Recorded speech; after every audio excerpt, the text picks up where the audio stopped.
the Trump administration doubling down on taking Greenland, and they've made it known that all the European countries that are going against the U.S. going into Greenland will be penalized with a 10% tariff towards what they've already been charged. And as we all know, the American people are the ones paying for the tariff. The manufacturers, the suppliers of goods and services and materials, they don't pay the tariff. The tariff is paid by the end user. In this case, will be American people. For a minute, there has been a conversation about Barack Obama's Nobel Peace Prize. They say he basically did nothing for that prize. It was more like a participation trophy. Maybe that's why Donald Trump is mad. And then Trump has been saying that same thing too, re-echoing the rhetoric that, about Obama got the Nobel Peace Prize for doing absolutely nothing. So I think given the opportunity, most people, Americans or most world leaders, will try to bully their way to get it. And obviously it looks like it's something that is very dear to him, something that is very important to him. And he's not embarrassed, he's not ashamed to demand it from the issuing body. As for the Greenland, and Trump said he won it, and then America said they won it, for national security.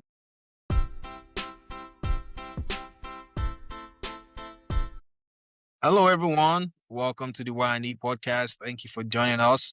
And if you haven't subscribed, please go ahead and hit the subscribe button, like, share, and engage with us in the comment section. We're chatting about the Trump administration doubling down on taking Greenland, and they've made it known that all the European countries that are going against the U.S.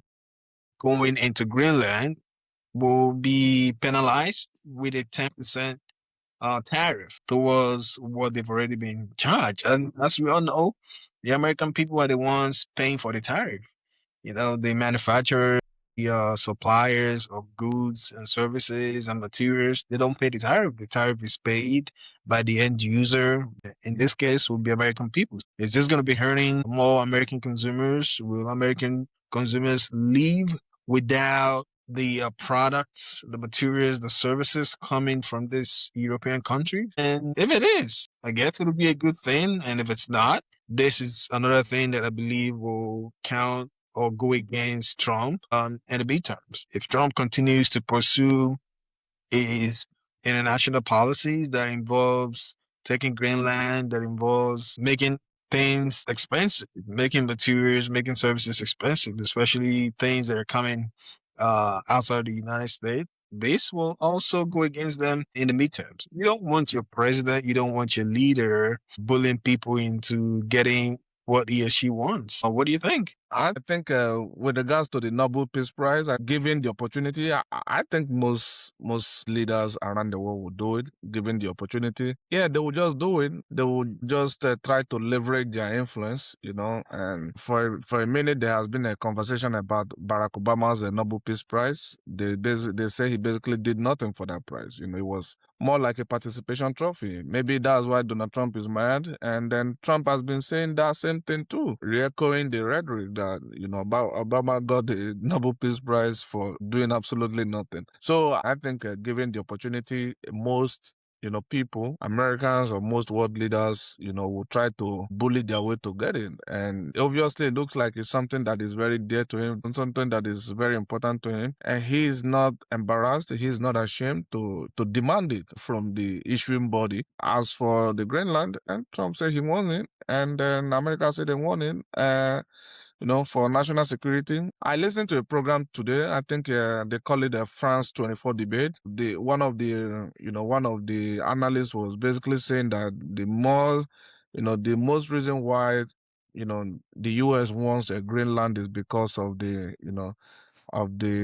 rare earth minerals, because China stopped supplying to the world, I think, at some point, in the past, and maybe because the US want to develop the rare earth mineral there. And the person was basically arguing that due to the, the regulations, European regulations, they are not able to develop, mine and extract those rare earth minerals. So by the time that place becomes a United States territory, those red tapes, those regulations will not mean anything again. US will move quickly to develop those mineral resources. I don't know if that is true, but I think that's the case that person made. For that Greenland, I think is a very touchy subject for a lot of people, especially for the people of Greenland. A lot of them are, in fact, there has been a protest for the past 3 days. There has been protest there. People have been protesting. A lot of them are actually saying that they don't want to be part of US. I think for you to be in charge of anybody, they have to agree for you to lead them, for you to be in charge of them.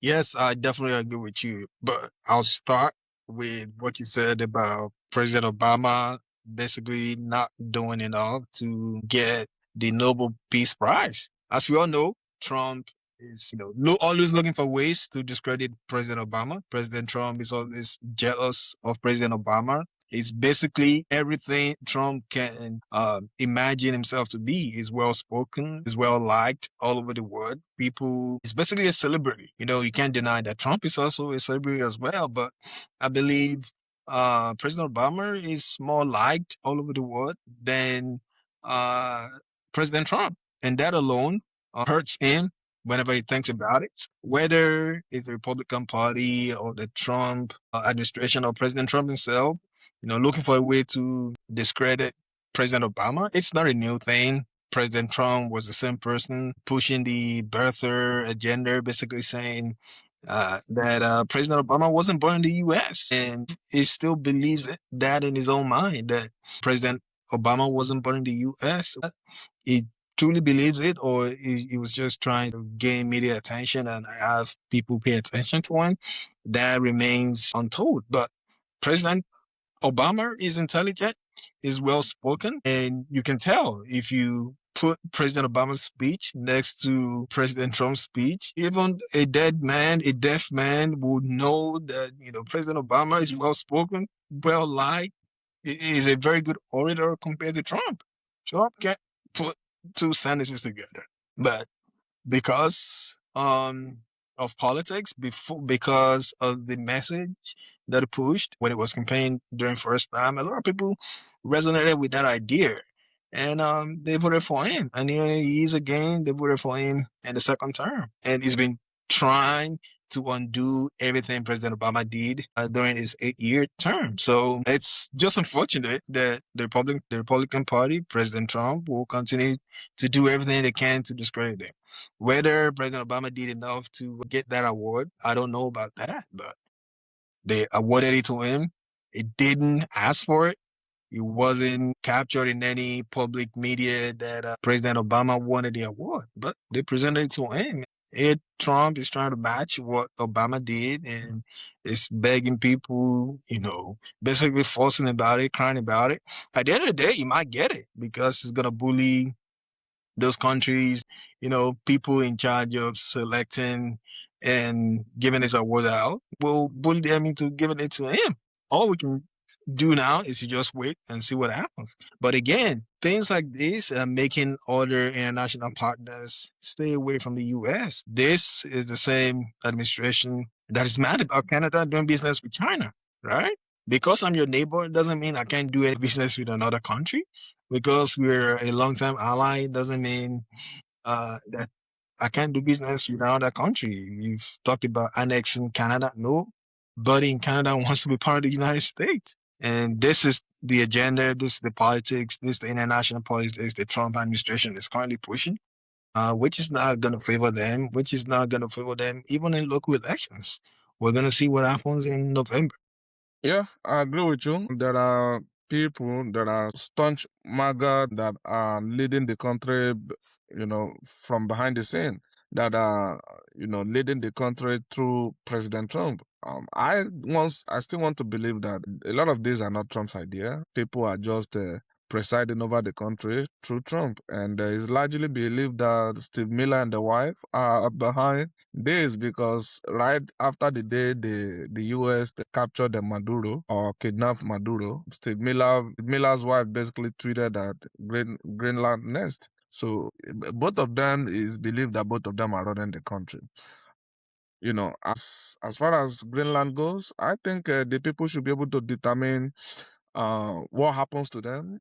And it's very unfortunate that EU as a bloc cannot even stand together to put up a fight against the United States. And this is not even EU. The US is a creation of England. They basically came out from England. And today, they can't even stand toe to toe with them to talk about issues. I listened to Keir Starmer, the Prime Minister of England, listened to him speak, in response to Trump's threat, tariffs threat, and all of that stuff, and about Greenland. He sounded so weak. He sounded helpless. He sounded like they really do not have option. And to be quite frank with you, it does look like they don't have options, because if you even want to look at it, the US defense budget for 2026 is probably larger than the entire EU GDP. So the EU is, spending their money on the free healthcare, spending their money on the refugees, spending their money on the, on things that do not really matter. And the US, well, maybe those things matter to them, but US is, spending their money, a large portion of their money on this military industrial complex, and just basically buying weapons and weapons and weapons and weapons.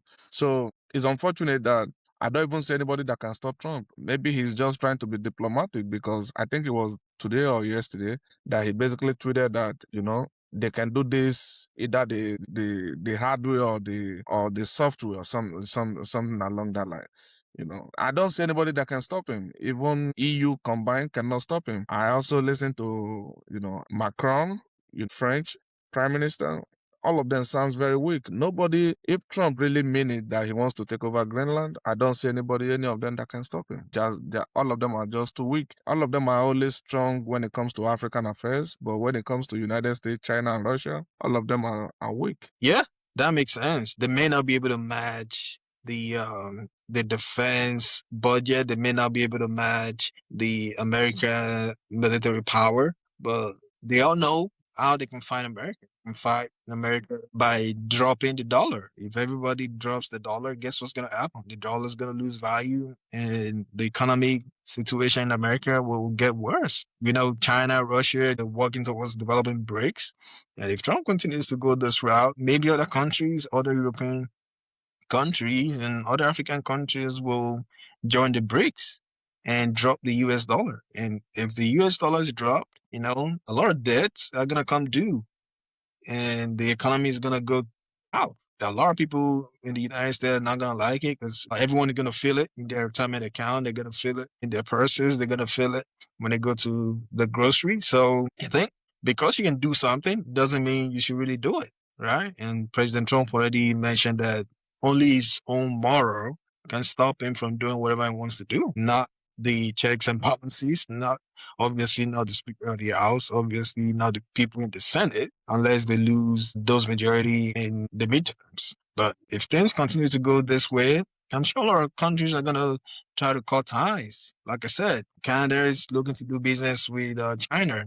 The US doesn't like it. Other countries are going to follow suit. They're going to continue doing business with either Russia and China, and they're going to sideline US. And you're going to still continue threatening people with your military force if they crumble you economically.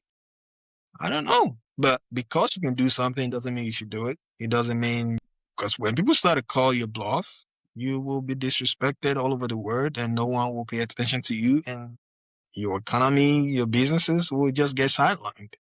I strongly want to believe that you are not part of the people that believes that US is in debt.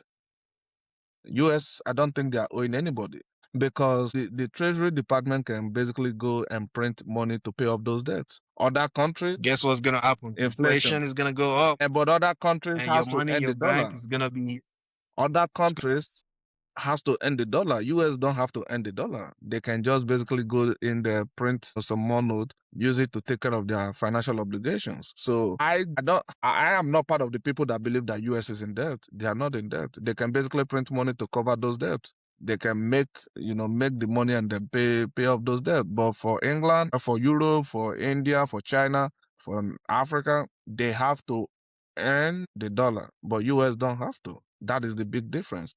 And when it comes to like dropping the dollar. I don't really see any of them that can drop the dollar. The world is so not united that they can't come together to make a decision. Even within Europe, they can't come together to make a decision because some European countries are for and against Trump, and then they can't even come together to make a decision. It's a crazy world we live in. And like I said, if Trump really stand up and say he wants to do it, I do not see any single person that can stand up to Trump. Not even King Charles can stop him. I think the only thing they should be praying for is for just Trump not to decide to want it. If he really wants Greenland, within 2 hours he will get Greenland. But I think the people of Greenland should be able to decide what happens to them. And for the most part, a lot of them are saying that they don't want to be part of US, because if US succeed in taking over Greenland, China is moving in quickly into Taiwan to take over Taiwan.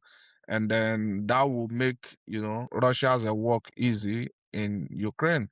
So before you know it, you basically see US, and the US will be here, and then they say they want, Ghana, they want Nigeria, or they want to take over other countries because it will be good for their national security. Well, anytime you want to do something on the international stage, you always go the route of international national security, and every time it gets the job done. Maybe that's what they will do to take over Ghana. So I don't know, but it's an interesting world we live in, and the story is still developing. Let us know what you think about the U.S. Saying that they want to take over Greenland, and then the people of Greenland are saying that they don't want to be part of U.S. So let us know what you think, and we'll be happy to engage with you in the comment section.